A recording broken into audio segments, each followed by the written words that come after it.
We are currently at a Mo2 restaurant, a Jamaican restaurant run by a lady from St. Thomas. You know, she's had her journey from St. Thomas to the UK and back here in the Gambia of all exciting places. Malaika, it's good to see you. Good to see you too.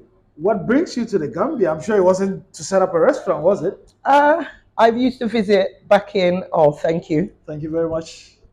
Um, I used to visit back in 2010, about 10, 12 years ago now.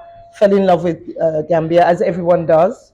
It's easy to fall in love with Gambia simply because it's very similar to Jamaica in many Yeah, ways, yeah. only that it doesn't have hills And valleys. and valleys. And we here is very flat. Yeah, yeah, But other than that, we're very much the same. Some of the foods we eat are the same. Some of the language, even I've yeah, discovered, is the same. yeah, yeah, yeah. But just to let you know, it's my grandparents are from, on my father's side is from St. Thomas, and my mother's side is from St. Catherine. Okay, But I was okay, raised by Jamaican parentage and born in the UK. okay. Interesting. Where in the UK? London, London. South London, Okay, South, as we say, okay, but okay, spent a lot of time in Jamaica. okay, Spent a lot of my school holidays in Jamaica, okay. and I've been country, I've been town, Yeah.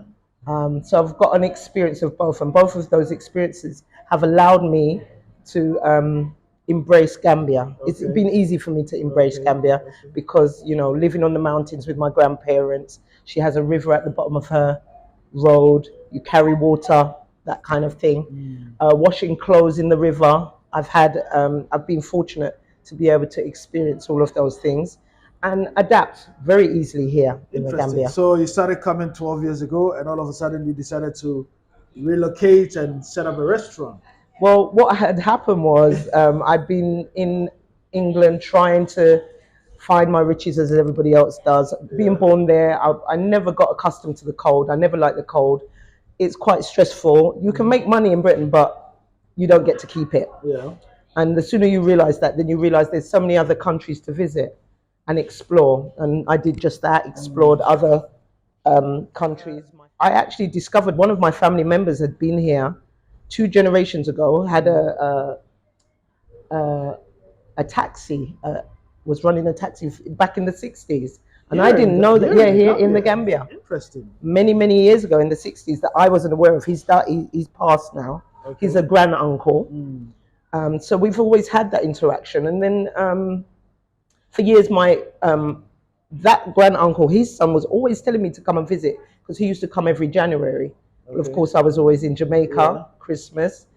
And then one day I came and visited, fell in love with it, and haven't looked back since. And Exciting. saw, you know, opportunities to be for growth here. Okay. And so this is called MO2. What is MO2? Mo2 is short for Messiahs. So it was Okay. Marcus Messiah Garvey Interesting. and his philosophy, as Back to Africa. Kwame Nkrumah and many other leaders followed his teachings. And I am from that kind of a background where I was taught that kind of philosophy and teaching from my parentage. So coming back to Africa was always something we aspired to. Yeah. Didn't know which African country, and I'm glad There's it's 57 Gambia. of them. Yeah, 52, and I would love 52 to of visit them. all of them. Yeah. You know, I Yeah. would love to visit all of them, but this would always be my base. Okay. And you've been to Ghana as well. No, I haven't been to Ghana. My son is from living in Ghana, and Okay. I've been to Tanzania. I've been to Uganda. I've been to a few, Okay. and even though I've been to these East African ones, I've been to Guinea-Bissau. I think This is where I'm this is happiest. home, you know. This is home. Okay. I've made it my home. I have a community here. I've got big brothers, big sisters, and I've been embraced by the Gambians. Okay. They show me love, and I show them love, Absolutely. and it's reciprocated. Absolutely. And how's MO2 doing? We have ebbs and flows like the ocean, Yeah. ups and downs, but mostly ups because A bird whispered to me that just when you open, you have to close because of COVID. yes, and a lot of businesses in London and all over the world closed. There was a lot of businesses that closed all over the world, but we were blessed, and I have a wonderful team here who stuck by me, stuck with me through the COVID. and through those difficult times, and they're still here with me now. So we're like a family here. Yeah. So these things come and they go, but once you have a good team and a good staff working for you, as I say, well, they're like my children. They're like, Family. honestly, They're like they family. really are. Yeah. And they have an understanding, and we work so closely together. So without them, I couldn't do this. And To it's be very honest, safe here as well. absolutely. Gambia has changed over the years, Yeah. but it's still safe. I'm one Yeah. of the safer countries. Yeah. I feel safe, as I say. I have my family here, Yeah. taking care of me and protecting me. And yeah, safety is not an issue for me. Yeah. So finally, the food. I mean, I've tried your ital stew. I've Oh, you tried the have? dumpling. Is it good? Would you give it out of 5? What would you give it? I'll give you a 9. Yeah, oh wow, that's good. But we do get good reviews on Google Yeah, review yeah, saying that the food is delicious, and my staff are dedicated Yeah. to making good food. We get fresh fish, fresh meat from the abattoir, and they see to it that the food goes out on a consistent basis, tasting very well. So they're all Gambians in the kitchen, but they all know the Jamaican foods, and they know there are Jamaican chefs that's come here and eaten their food and said how well they enjoy the Gambians cooking their food. Absolutely. But we also do yeah, Gambian food, just so you yeah, know, yeah, and they do that equally as nice. yeah, yeah. We are I've seen told that our Benachin is very nice. I've seen that on the menu. And for viewers, Benachin is a jollof rice. They call it Benachin here. Really, really nice.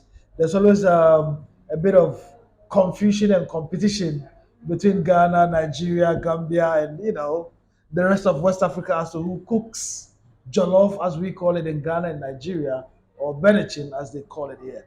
But I want to thank you very much for coming back home, Oh, thank you. for That means a lot. retracing your roots, That means a lot. and setting up, not just coming to chill and go back to the cold, but actually creating a business here that is employing locals.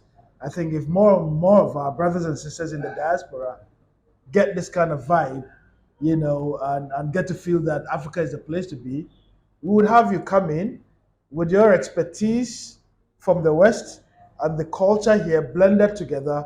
We can Oh, we conquer can the world. do. Oh, we can do many, many Yeah, things. yeah, Many, yeah, many yeah. things. So we look forward to all of you coming back home Thank you very and enjoy much. the welcome that I've been a part of. Thank you very much indeed. Thank you so much. So Malika is from well, she's African. I hate to say Jamaican. I'm a Jambian. I'm a Jambian. She's African. Saint Thomas, Saint Catherine. Grew up in the UK. Currently home in Africa.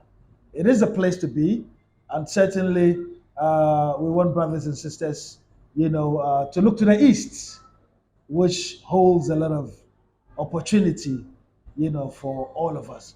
Our program has been brought to you kind courtesy Askai Airline, the Ministry of Tourism of the Gambia, the Gambia Tourism Board, Gillies Nightclub in the Philippines, Bill's Lounge in the Philippines, and of course, all the locals here who have made our stay and visit possible. Keep watching the Real Travel Show. And if you have not subscribed yet, please do so.